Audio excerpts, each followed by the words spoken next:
Hello everybody. We continue to reading the Bible. We are on the sole beginning on the book of Genesis, and we continue the story about Noah. Then the Lord said to Noah, "Go into the ark, you and all your household, for you alone in this age have I found to be truly just. Of every clean animal, take with you 7 pairs, a male and its mate, and of the unclean animals 1 pair, a male and its mate. Likewise, of every clean bird of the air 7 pairs, a male and a female, and of all the unclean birds 1 pair, a male and a female. Thus you will keep their issue alive over all the earth. 7 days from now I will bring rain down on the earth for 40 days and 40 nights, and so I will wipe out from the surface of the earth every moving creature that I have made." Noah did just as the Lord had commanded him. Noah was 600 years old when the flood waters came upon the earth. Together with his sons, his wife, and his sons' wives, Noah went into the ark because of the waters of the flood. Of the clean animals and the unclean, of the birds and of everything that creeps on the ground, male and female entered the ark with Noah, just as the Lord had commanded him. As soon as the 7 days were over, the waters of the flood came upon the earth.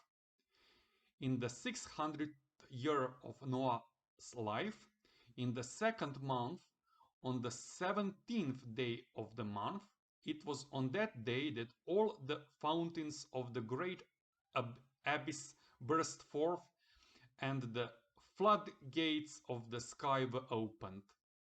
For 40 days and 40 nights heavy rain poured down on the earth. On the precise day named, Noah and his sons Shem, Ham, and Japheth, and Noah's wife, and the 3 wives of Noah's son had entered the ark, together with every kind of wild beast, every kind of domestic animal, every kind of creeping thing on the earth, and every kind of bird. Pairs of all creatures in which there was the breath of life entered the ark with Noah. Those that entered were male and female, and of all species they came, as God has commanded Noah. Then the Lord shut him in. The flood continued upon the earth for 40 days. As the waters increased, they lifted the ark so that it rose above the earth. The swelling waters increased greatly, but the ark floated on the surface of the waters.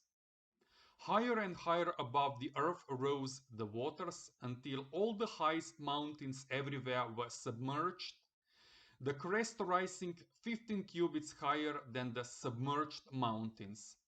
All creatures that stirred on earth perished, birds, cattle, wild animals, and all that swarmed on the earth, as well as all mankind. Everything on dry land with the faintest breath of life in its nostrils died out. The Lord wiped out every living thing on earth, man and cattle, the creeping things, and the birds of the air, all were wiped out from the earth. Only Noah and those with him in the ark were left. The waters maintained their crest over the earth for 150 days. And then God remembered Noah and all the animals, wild and tame, that were with him in the ark. So God made a wind sweep over the earth, and the waters began to subside. The fountains of the abyss and the floodgates of the sky were closed, and the downpour from the sky was held back. Gradually, the waters receded from the earth. At the end of 150 days, the waters had so diminished that in the 7th month, on the 17th day of the month, the ark came to rest on the mountains of Ararat. The waters continued to diminish until the 10th month, and on the first day of the 10th month, the tops of the mountains appeared. At the end of 40 days, Noah opened the hatch and he had made in the ark, and he sent out a raven to see if the waters had lessened on the earth. It flew back and forth until the waters dried off from the earth. Then he sent out a dove to see if the waters had lessened on the earth, but the dove could find no place to alight and perch, and it returned to him in the ark, for there was water all over the earth. Putting out his hand, he caught the dove and drew it back to him inside the ark. He waited 7 days more and again sent the dove out from the ark. In the evening the dove came back to him, and there is its bill was plucked of olive leaf. So Noah knew that the waters had lessened on the earth.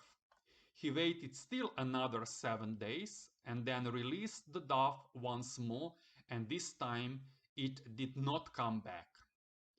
In the 650th year of Noah's life, in the first month, on the first day of the month, the water began to dry up on the earth.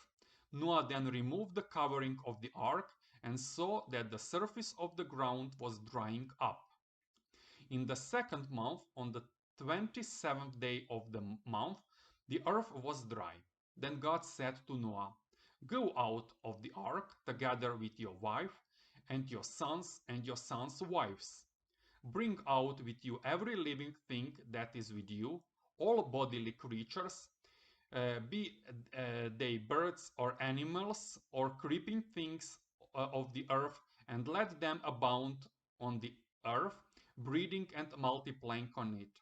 So Noah came out together with his wife and his sons' wives, and all the animals, wild and tame, all the birds and all the creeping creatures of the earth left the ark, one kind after another.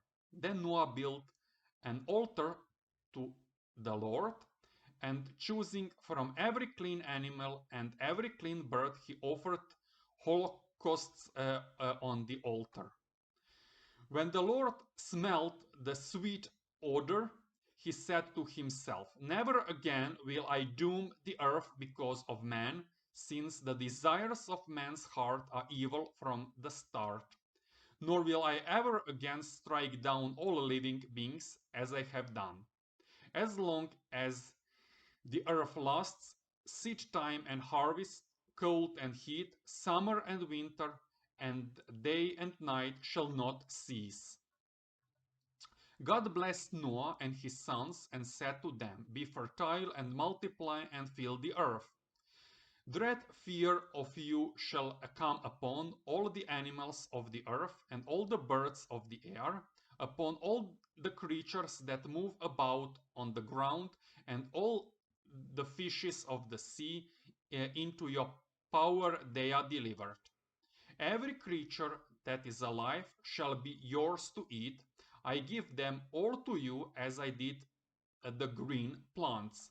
Only flesh with its lifeblood still in it you shall not eat. For your own lifeblood too I will demand an accounting. From every animal I will demand it, and from man in regard to his fellow man I will demand an accounting for human life. If everyone sheds the blood of man, by man shall his blood be shed, for in the image of God has man been made. Be fertile, then, and multiply, abound on earth and subdue it. God said to Noah and to his sons with him, "See, I am now establishing my covenant with you and your descendants after you, and with every living creature that was with you, all the birds and the various tame and wild animals that were with you and came out of the ark. I will establish my covenant with you that never again shall all bodily creatures be destroyed by the waters of a flood. There shall not be another flood to devastate the earth. God added, "This is the sign that I am giving for all ages to come of the covenant between me and you and every living creature with you. I set my bow in the clouds to serve as a sign of the covenant between me and the earth. When I bring clouds over the earth and the bow appears in the clouds, I will recall the covenant I have made between me and you and all living beings, so that the waters shall never again become a flood to destroy all mortal beings.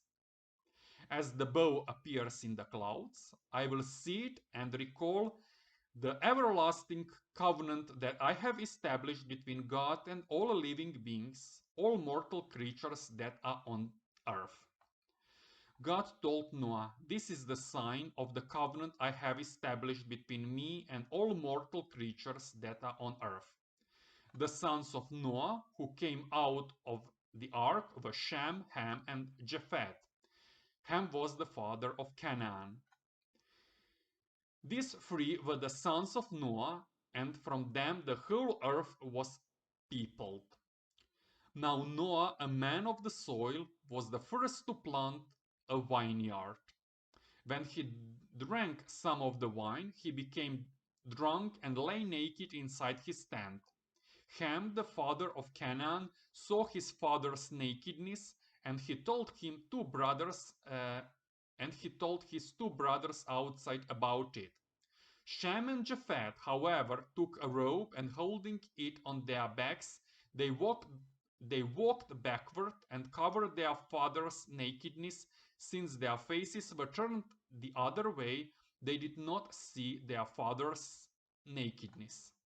When Noah woke up from his drunkenness and learned what his youngest son had done to him, he said, "Cursed be Canaan, the lowest of slaves shall he be to his brothers." He also said, "Blessed be the Lord, the God of Shem, let Canaan be his slave. May God expand Japheth so that he dwells among the tents of Shem, and let Canaan be his slave." Noah lived 350 years after the flood.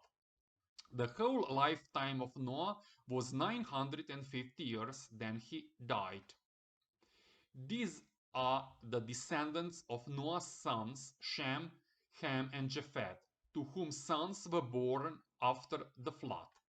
The descendants of Japheth: Gomer, Magog, Madai, Javan, Tubal, Meshech, and Tiras.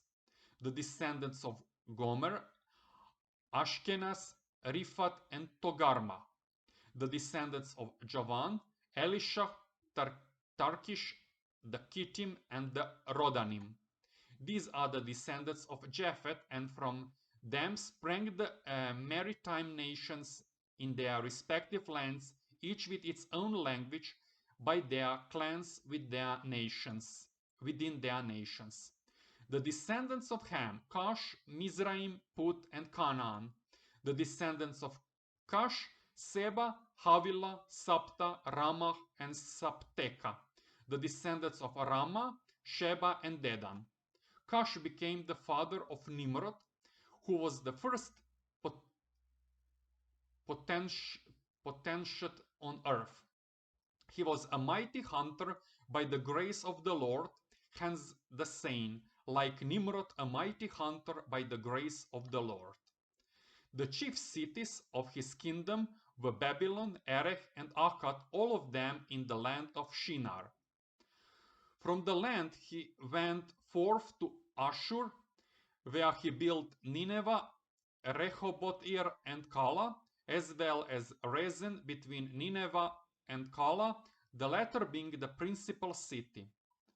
Mizraim became the father of the Ludim, the Anamim, the Lephabim, the Naphtuhim, the Patrusim, the Casluhim, and the Captorim, from whose the Philistines sprang.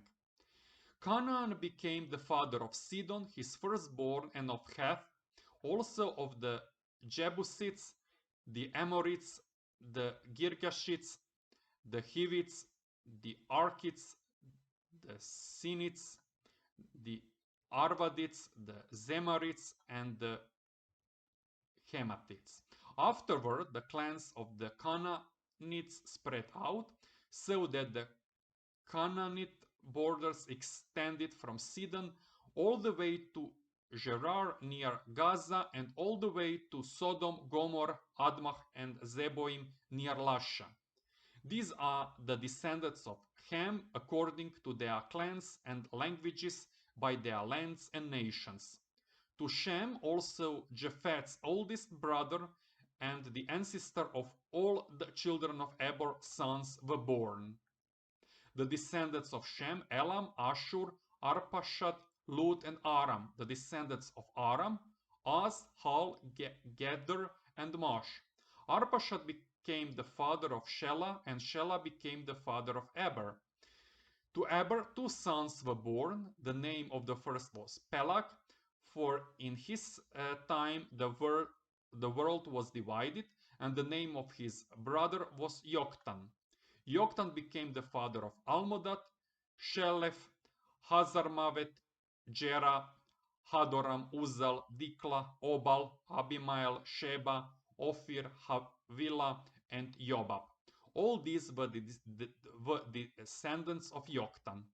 Their settlements extended all the way to Sephar, the eastern hill country. These are the descendants of Shem according to their clans and languages, by their lands and nations. These are the groupings of Noah's sons according to their origins and by their nations. From these the other nations of the earth branched out after the flood. The whole world spoke the same language, using the same words. While men were migrating in the east, they came upon a valley in the land of Shinar and settled there. They said to one another, "Come, let us mold bricks and harden them with fire." They used bricks for stone and bitumen for mortar. Then they said, "Come, let us build ourselves a city and a tower with its top in the sky, and so make a name for ourselves. Otherwise we shall be scattered all over the earth." Lord came down to see the city and the tower that the man had built. Then the Lord said, "If now, while they are one people, all speaking the same language, they have started to do this, nothing will later stop them from doing whatever they presume to do. Let us then go down and therefore confuse their language, so that one will not understand what another says." Thus the Lord scattered them from there all over the earth, and they stopped building the city. That is why it was called Babel, because there the Lord confused the speech of all the world. It was from that place that he scattered them all over the earth. This is the record of the descendants of Shem. When Shem was 100 years old, he became the father of Arpachshad 2 years after the flood. Shem lived 500 years after the birth of Arpachshad, and he had other sons and daughters.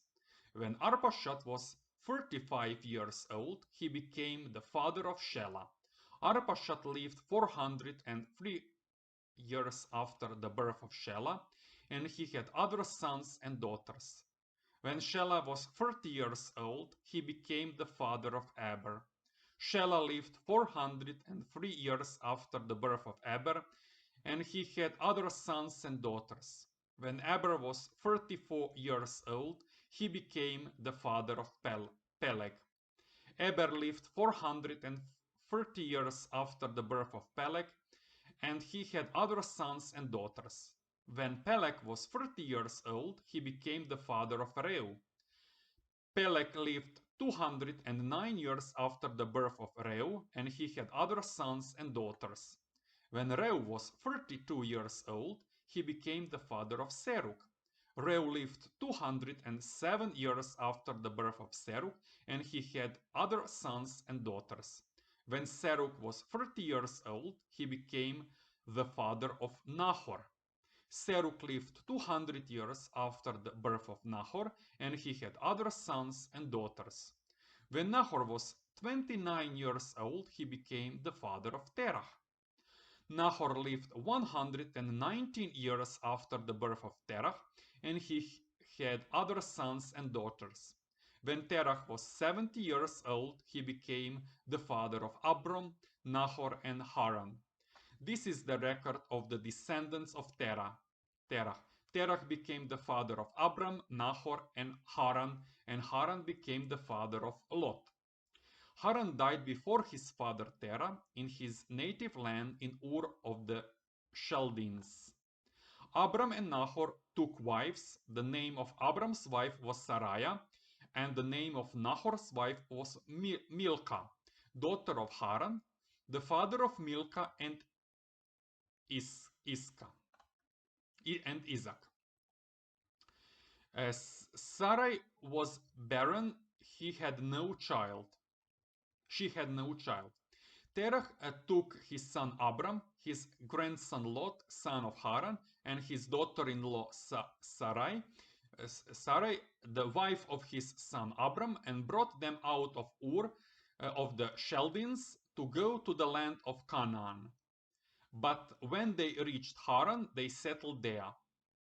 The lifetime of Terah was 205 years. Then Terah died in Haran. The Lord said to Abram, "Go forth from the land of your kinsfolk and from your father's house to a land that I will show you. I will make of you a great nation, and I will bless you. I will make your name great, so that you will be a blessing. I will bless those who bless you, and curse those who curse you. All the communities of the earth shall find blessing in you." Abram went as the Lord directed him, and Lot went with him. Abram was 75 years old when he left Haran.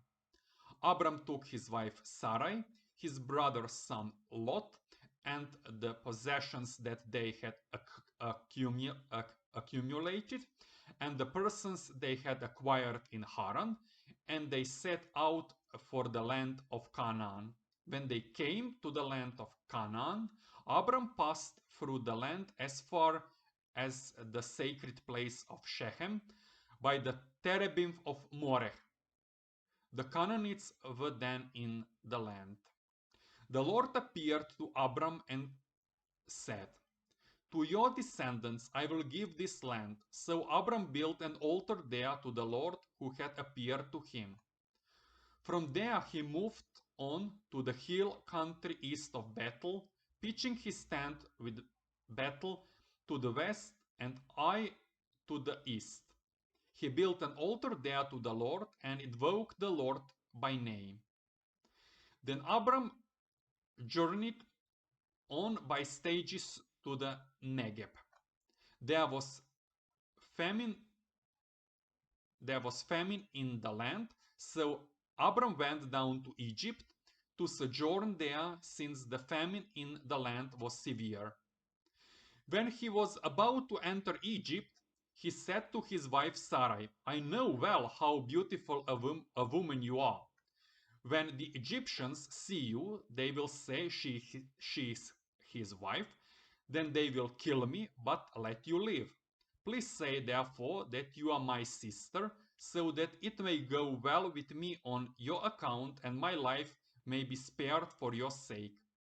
When Abram came to Egypt, the Egyptians saw how beautiful the woman was, and when Pharaoh's courtiers saw her, they praised her to Pharaoh. So she was taken into Pharaoh's place. On her account it went very well with Abram, and he received flocks and herds, male and female slaves, male and female asses, and camels. But the Lord struck Pharaoh and his household with severe plague because of Abram's wife Sarai. Then Pharaoh summoned Abram and said to him, "How could you do this to me? Why didn't you tell me she was your wife?" I will a bit stop here. As you see, there was a little lie, but by Abram, but with some consequences. So we as religious men and women, we really should stick to the truth and not telling lies even when it seems a little lie for some good, but never a lie is good. We should always stick to the truth. Okay, why did you say she is my sister, so that I took her for my wife? Here, then, is your wife. Take her and be gone. Then Pharaoh gave men orders concerning him, and they set him on his way with his wife and all that belonged to him. From Egypt, Abram went up to the Negev with his wife and all that belonged to him, and Lot accompanied him. Now Abram was very rich in livestock, silver, and gold. From the Negev, he traveled by stages toward Bethel, to the place between Bethel and Ai, where his tent had formerly stood, the site where he had first built the altar, and there he invoked the Lord by name. Lot, who went with Abram, also had flocks and herds and tents, so that the land could not support them if they stayed together. Their possessions were so great that they could not dwell together. There were quarrels between the herdsmen of Abram's livestock and those of Lot's. At this time, the Canaanites and the Perizzites were occupying the land. So Abram said to Lot, "Let there be no strife between you and me, or between your herdsmen and mine, for we are kinsmen. If not the whole land, is not the whole land at your disposal? Please separate from me. If you prefer the left, I will go to the right. If you prefer the right, I will go to the left." Lot looked about and saw how well watered the whole Jordan plain was, as far as Zoar, like the Lord's own garden, or like Egypt. This was before the Lord had destroyed Sodom and Gomorrah. Lot therefore chose for himself the whole Jordan plain and set out eastward. Thus they separated from each other. Abram stayed in the land of Canaan, while Lot settled among the cities of the plain, pitching his tents near Sodom. Now the inhabitants of Sodom were very wicked in the sins they committed against the Lord. After Lot had left, the Lord said to Abram, "Look about you, and from where you are, gaze to the north and south, east and west. All the land that you see, I will give to you and your descendants forever. I will make your descendants like the dust of the earth. If anyone could count the dust of the earth, your descendants too might be counted. Set forth and walk about in the land through its length and breadth, for you I will give it." Abram moved his tents and went on to settle near the terebinth of Mamre, which is at Hebron. There he built an altar to the Lord. Okay, we shall stop here for today. So